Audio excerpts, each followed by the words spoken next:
Bien-aimés dans le Seigneur, partout où vous nous suivez, nous avons l'honneur de vous saluer au nom de notre Seigneur et Sauveur Jésus-Christ.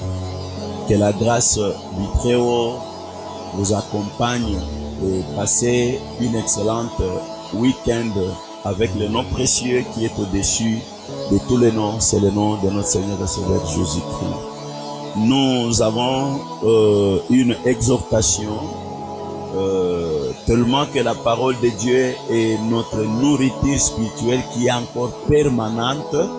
C'est la raison pour laquelle nous saisissons des opportunités que le Saint-Esprit nous offre pour pouvoir faire le partage de la parole de Dieu. En ce moment précis, j'aimerais que nous puissions lire deux couplets dans le psaume numéro 42.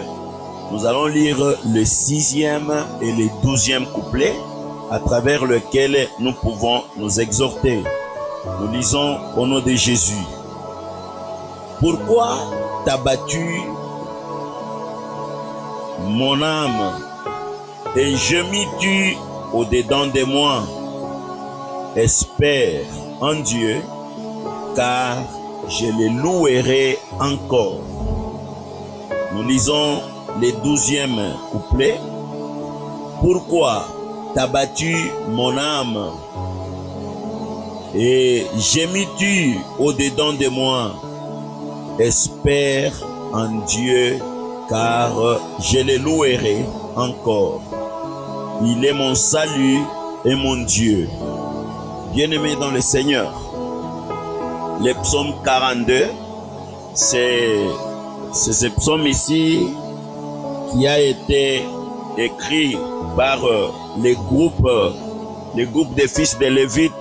On les appelait le fils de Corée. Ce sont eux qui ont écrit ces chants. Et ce moment-ci, le Saint-Esprit a voulu que nous puissions partager avec les enfants de Dieu sur quelque chose d'une importance capitale. Je veux que nous puissions nous exhorter en ce qui concerne nos âmes.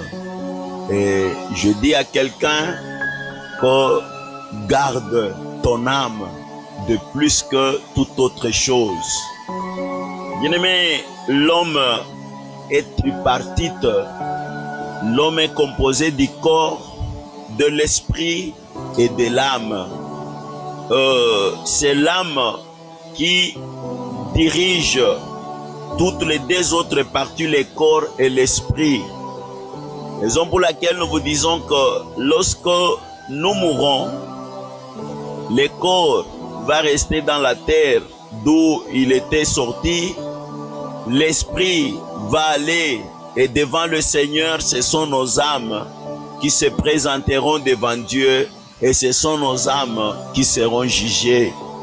L'âme comme étant un élément qui dirige tout l'être, l'âme, c'est cette âme-là qui, avant que le corps ou l'esprit de l'homme soit affecté par quelque chose de bon ou de mauvais, cela commence par l'âme.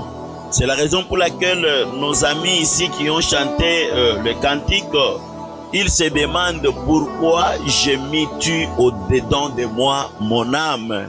Pourquoi l'âme doit gémir? L'âme d'une personne, pourquoi doit-elle gémir? L'âme gémit par rapport aux difficultés que l'homme croise dans la vie.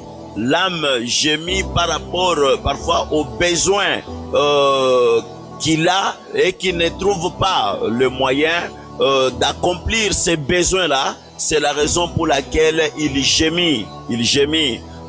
Toutes les pensées négatives qui nous animent, tout comme positives, ça ne provient que de nos âmes. C'est pourquoi, bien-aimé, ce soir, j'aimerais seulement t'exhorter de bien protéger ton âme. Protège bien ton âme. Offre ton âme à Christ, que cette âme-là demeure un instrument, l'instrument du Seigneur. C'est ainsi que tu dois être sauvé. Tu dois vraiment être sauvé par le Seigneur. Garde ton âme de l'impureté. Garde ton âme de la saleté des choses de ce monde. Garde ton âme des œuvres charnelles, parce que cette âme-là, le Seigneur en a besoin. Le Seigneur en a besoin.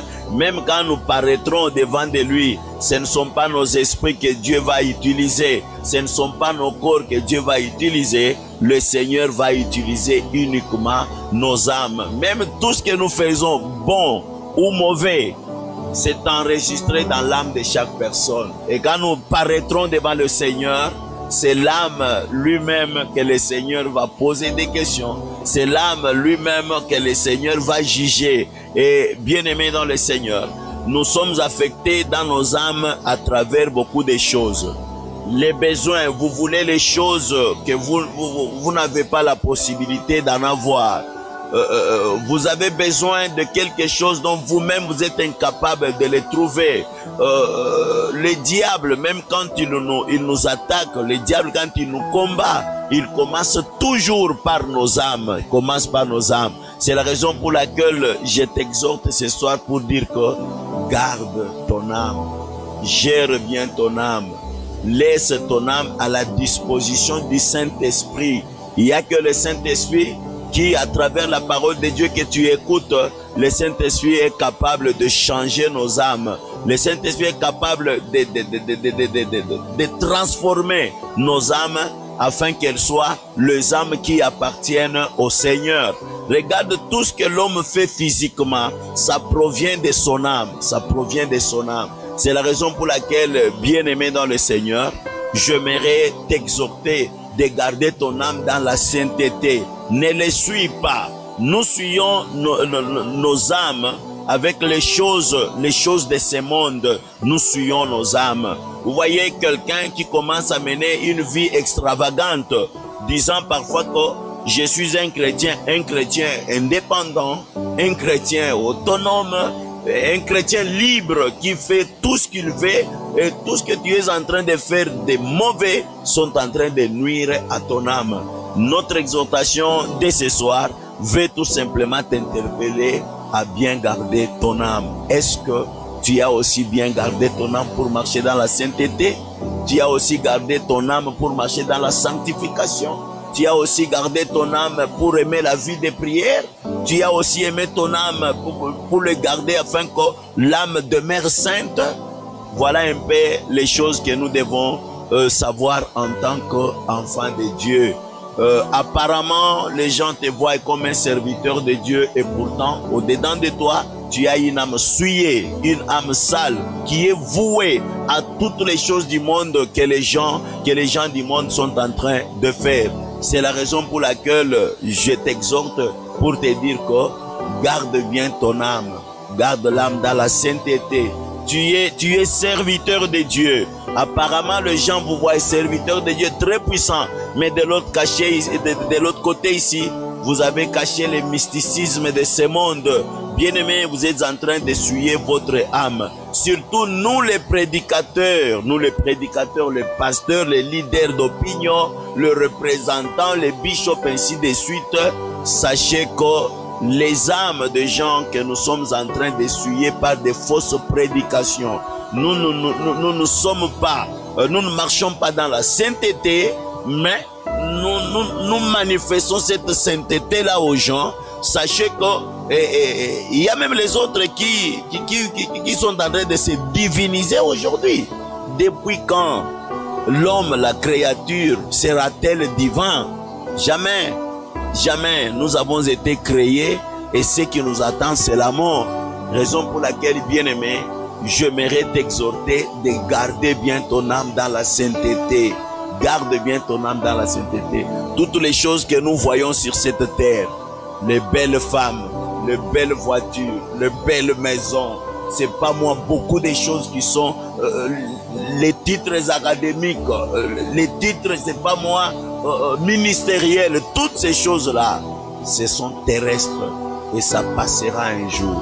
C'est pour cela, bien-aimé dans le Seigneur, garde ton âme, protège ton âme.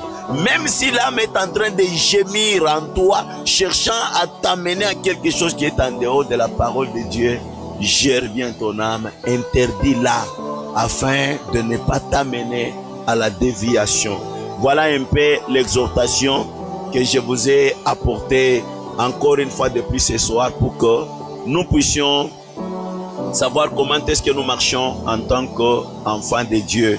Laisse que le Très-Haut vous bénisse abondamment.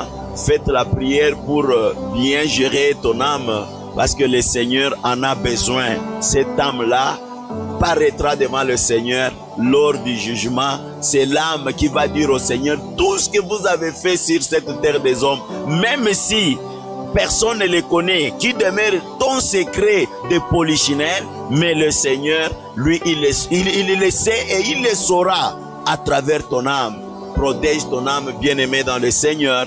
L'âme, c'est vraiment un être. L'âme, c'est une chose très importante dans notre vie. Que le Très-Haut vous bénisse.